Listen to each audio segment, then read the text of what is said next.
आज दोस्तों आप लोगों के सामने बहुत ही महत्वपूर्ण जानकारी ले आके आए हैं। हमारा एक ही उद्देश्य है, सब लोगों का जो है जीवन में कभी कोई कष्ट ना आए, उन्हें मोक्ष प्राप्त हो, उन्हें स्वर्ग प्राप्त हो। आज वही इसके रिलेटिव हम जानेंगे। भगवान शिव के 10 नाम जपने से दूर होंगे आपके सारे कष्ट। वो कौन से 10 जाप हैं जो हम जपते हैं तो हमारे सारे कष्ट दूर होंगे। और आज हम देखेंगे हमारे जीवन में मित्र हमारे कितने महत्वपूर्ण है। तो दोस्तों इसको पहले हम चलते हैं एक कहानी के माध्यम से जानते हैं। पहले हम कहानी सुनते हैं और फिर कहानी के माध्यम से जानते हैं कौन से वो 10 जाप है जो हमें जपने चाहिए। तो प्राचीन काल की बात है, एक हरे वन में 4 मित्र रहते थे, चूहा, कौवा, हिरन और कछुआ। चारों मित्र जानवरों की अलग अलग प्रजातियों के होने के बावजूद आपस में बहुत ही घनिष्ठ थे। वह साथ साथ हिल मिल कर रहते थे, खूब बातें करते थे। और चलते वन में एक स्वच्छ जल का तालाब था जिसमें कछुआ रहता था। तालाब के किनारे एक बड़ा सा जामुन का पेड़ था जिस पर कौवा निवास करता था। कौवा बहुत बुद्धिमान था, वह बहुत ही चालाक था, लेकिन उसके अंदर छल कपट नहीं था। पेड़ के नीचे जमीन में चूहे ने बिल बनाया हुआ था और पास ही घनी झाड़ियों का एक झुरमुट था जिसमें हिरन रहता था। हिरन बहुत ही नेक दिल का था, हिरन बहुत ही ईमानदार था। देखने में इतना सुंदर लगता था कि आप देखते तो वहीं देखने के लिए खड़े ही राजे। उसकी सुंदरता को देखकर सारे पंछियां कहते थे ये तो बहुत सुंदर है।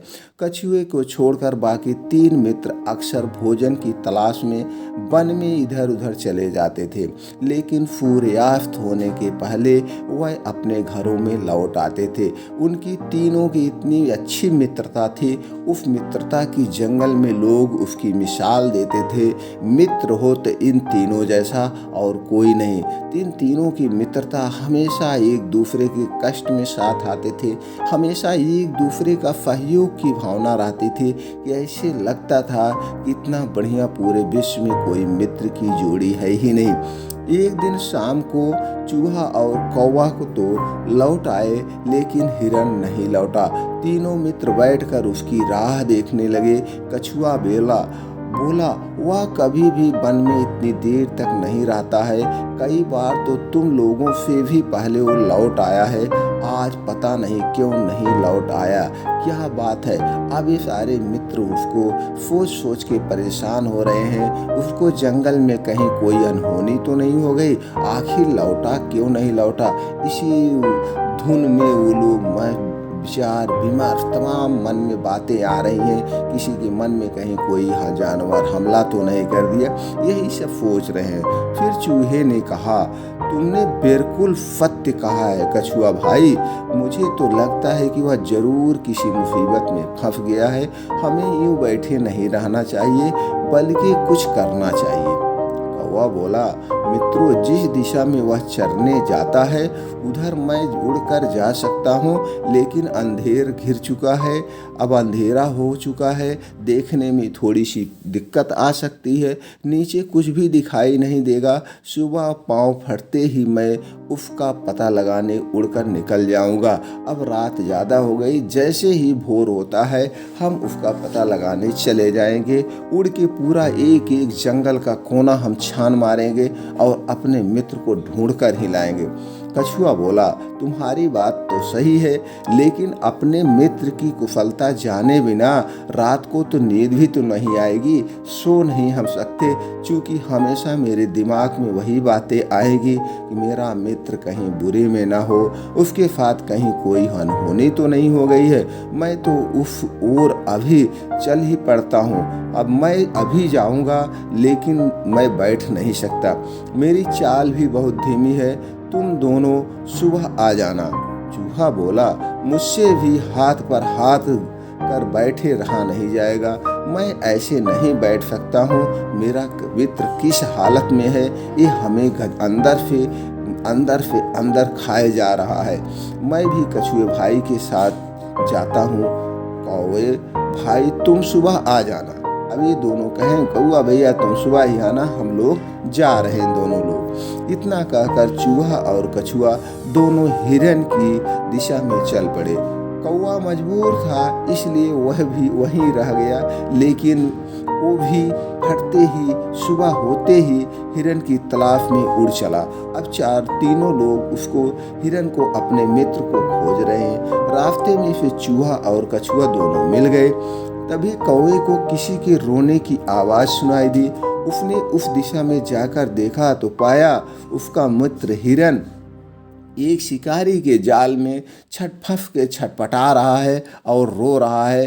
वो इतना तेज तेज रो रहा है, रोते रोते उसकी पूरा जवान ही सूख गई है। वो बेचारा बहुत कष्ट में है कि अब मेरी जान कैसे बचेगी, यहाँ से हम निकल पाएंगे कि नहीं निकल पाएंगे। यही सोच के चिल्ला चिल्ला के बचाओ बचाओ, कोई मेरी सहायता करो, कोई मेरी सहायता करो। अपने मित्र कौवे के देखकर हिरन बोला, अरे मित्र, मैं शिकारी द्वारा बिछाए गए जाल में फंस गया हूँ, वह आता ही होगा। अब तुम मेरी सहायता करो, तुम मेरी सहायता करो और यहाँ से निकालो। कौवा हिरन को दिलासा देते हुए बोला, घबराओ मत मित्र, हम तुम्हें इतनी आसानी से मृत्यु के मुंह में जाने नहीं देंगे। हम अपनी जान की बाजी भी लगा देंगे तुम्हें बचाने के लिए। अब तुम्हें कुछ नहीं हो सकता है, मैं आ गया हूँ। कौवा इतना रोफ से इतना ताव में बात किया कि अब हम तुम्हें निकाल ही लेंगे। हिरन निराशा भरे स्वर में बोला, तुम मेरे मित्र हो इसलिए ऐसा कहते हो, भला तुम मेरी मदद किस तरह कर पाओगे? कौवा बोला, मैं अपने मित्र चूहे को तुरंत पेट पर बैठाकर यहाँ ले आता हूँ, वह तुम्हारा जाल काट देगा, फिर तुम आज़ाद हो जाओगे। खुशी की बात यह है कि चूहा और कछुआ दोनों यहीं पास में ही हैं, वह दोनों ही तुम्हें ढूंढने निकले थे। हिरन को आफा की एक किरण दिखाई दी कि अब मेरी जान बच जाएगी, हमारे सारे मित्र हमारे आस पास हैं। अब उसको एकदम हिम्मत हो गई है कि अब हमारी मृत्यु नहीं होगी। कौवा उड़ा और तुरंत वहां पहुंच गया। चूहा कछुआ चले आ रहे थे। उसने दोनों को हिरन के जाल में फंसने की बात बताई और चूहे को अपनी पीठ पर बिठाकर हिरन की ओर उड़ चला। चूहे ने वहां पहुंचकर जल्दी से जाल कुतर दिया और हिरन मुक्त हो गया। तब तक कछुआ भी रेंगते रेंगते वहां पहुंच गया। अभी वह सभी हिरन के आज़ाद होने की खुशी मना ही रहे थे कि कौवे को सामने से शिकारी आता हुआ दिखाई दिया। उसने तुरंत अपने मित्रों को सावधान करते हुए कहा, शिकारी आ रहा है, जाओ जल्दी से छिप जाओ, नहीं तो हम लोग फिर किसी कठिन परिस्थिति में फंस सकते हैं। हिरन तुरंत चौकड़ी भरते ही भागा और झाड़ियों में छुप गया। चूहा भागकर एक बिल में घुस गया और कौवा उड़कर एक ऊंची डाल पर जा बैठा। बचा अकेला कछुआ, जो 2 कदम भी ना चल पाया था कि शिकारी आधम का। शिकारी ने जाल को कटा देखा तो अपना माथा पीट पड़ा। शिकार तो फंस गया था, लेकिन हम थोड़ा और पहले आ जाते तो बचा लेते शिकार को। शिकार मेरे हाथ से निकल गया।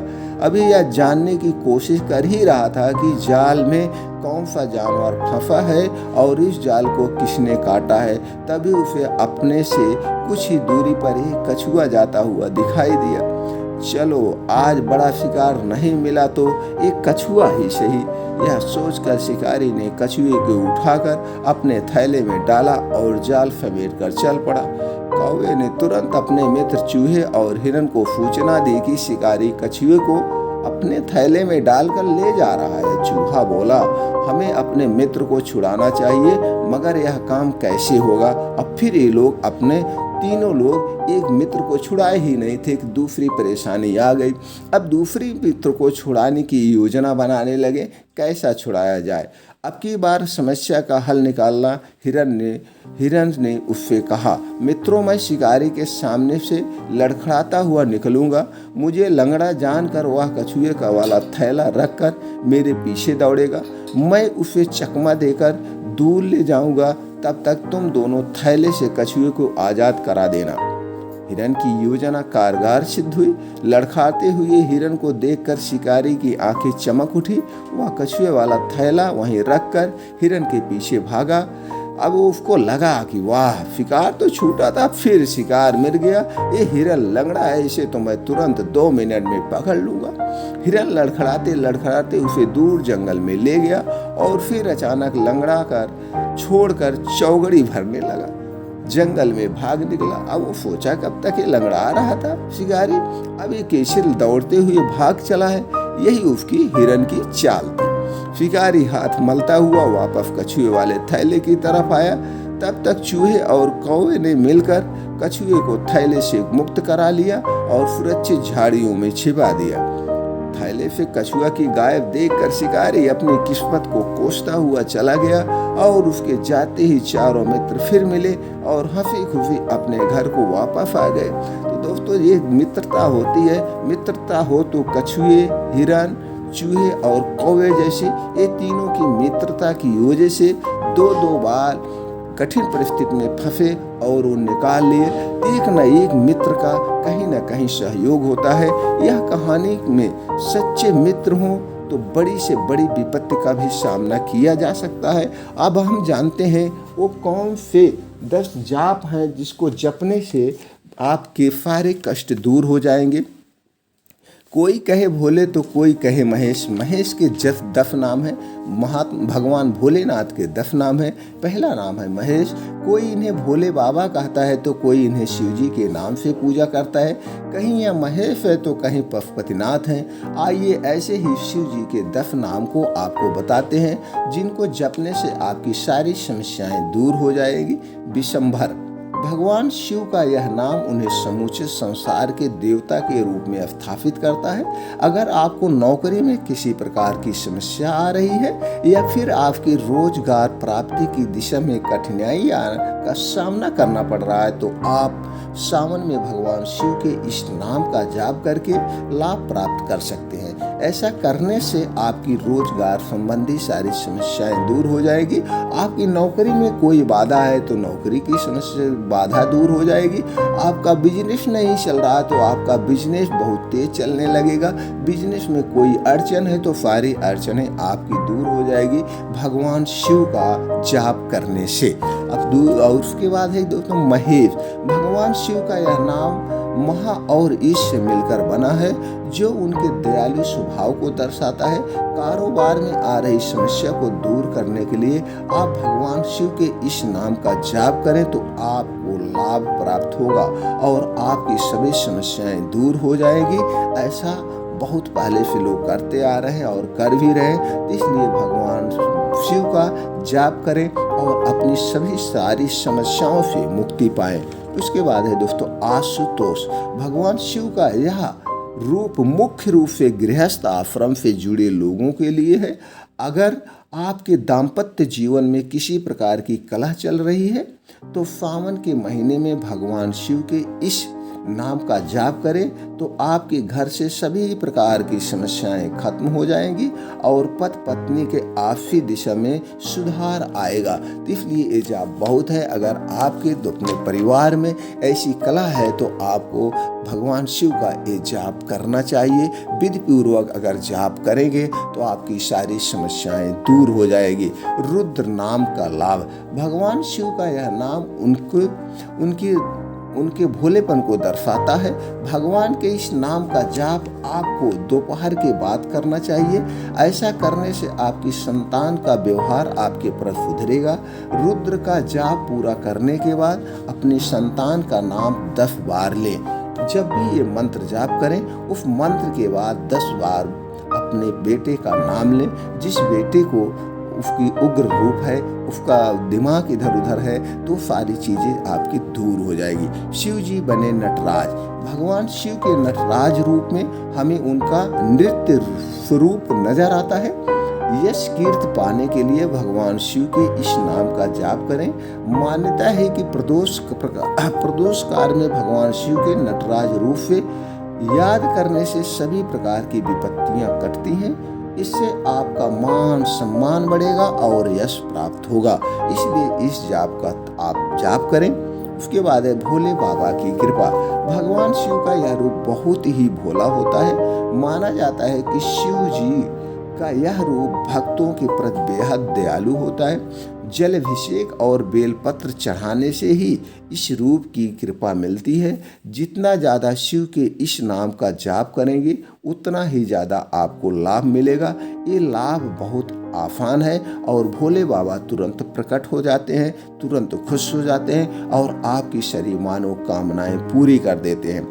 शिव जी खोलेंगे मोक्ष का द्वार, शिव जी खोलेंगे मोक्ष का द्वार। भगवान शिव जी का यह रूप मोक्ष के द्वारा खुलता है।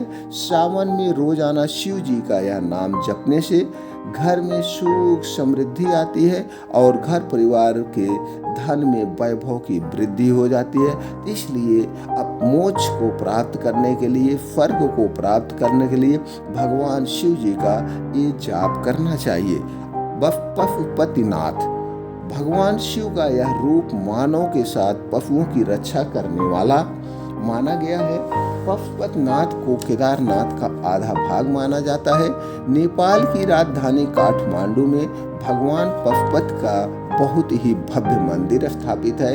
यहाँ का शिवलिंग भी 3 मुख वाला है। तो आप अपने सारे कष्टों को दूर करने के लिए इस पशुपति का भी आप पूजा कर सकते हैं। कैलाश पर्वत पर ब्रह्मांड के अधिपत्य भगवान शिव का वास होने की वजह से उन्हें कैलाशपति के नाम से भी पूजा जाता है। माता पार्वती के साथ भगवान गणेश का यह रूप पूरे परिवार का कल्याण करता है। ये जो 10 जाप है भगवान शंकर भोलेनाथ के अलग अलग आपको सुख शांति के लिए हैं। आपको जैसा कष्ट है उसी प्रकार का आप जाप करेंगे तो आपके सारे कष्ट दूर हो जाएंगे और आपके जीवन में कभी भी कोई कष्ट नहीं आएगा। तो हमारा तो दोस्तों एक ही उद्देश्य है, सब लोगों तक अच्छी जानकारी पहुंचाना, जिससे सब लोगों के जीवन में कभी कोई कष्ट ना आए, उनका परिवार एकदम हंसता खेलता रहे और वो अपने आप जब उनको मृत्यु प्राप्त हो तो उनको स्वर्ग या मोक्ष की प्राप्ति हो। यही हमारा उद्देश्य है। इसी उद्देश्य से हम एक जानकारियाँ बटोर के कहीं कहानी के माध्यम से कहीं वैसे आप लोगों तक पहुंचाते हैं। ये हमारा चूंकि एक उद्देश्य है, स्वस्थ भारत और जो है नेक भारत और जो है एक बीमारियों से मुक्त भारत का निर्माण हो, जिससे सब लोगों को एक दूसरे के प्रति अच्छी सोच हो। आपको अपनी सोच बदलिए और सबकी सेवा कीजिए। आपके पास अगर ज़्यादा है तो दूसरे गरीबों का दान दीजिए। दान ऐसा कीजिए कि गुप्त हो, क्योंकि दिया हुआ दान का गुणगान नहीं गाया जाता है। अगर आप दिया हुआ दान का गुणगान गाते हैं तो आपका दान निस्वार्थ हो जाता है। इसलिए आओ हम सब मिल करके एक स्वस्थ भारत का निर्माण करें, एक नेक भारत का निर्माण करें, एक नया भारत का निर्माण करें। फिर मिलते हैं ऐसी और एक ज्ञानवर्धक अच्छी जानकारी के साथ अगले वीडियो में। तब तक आप लोग खुश रहें, मस्त रहें। जय श्री राम, राधे राधे।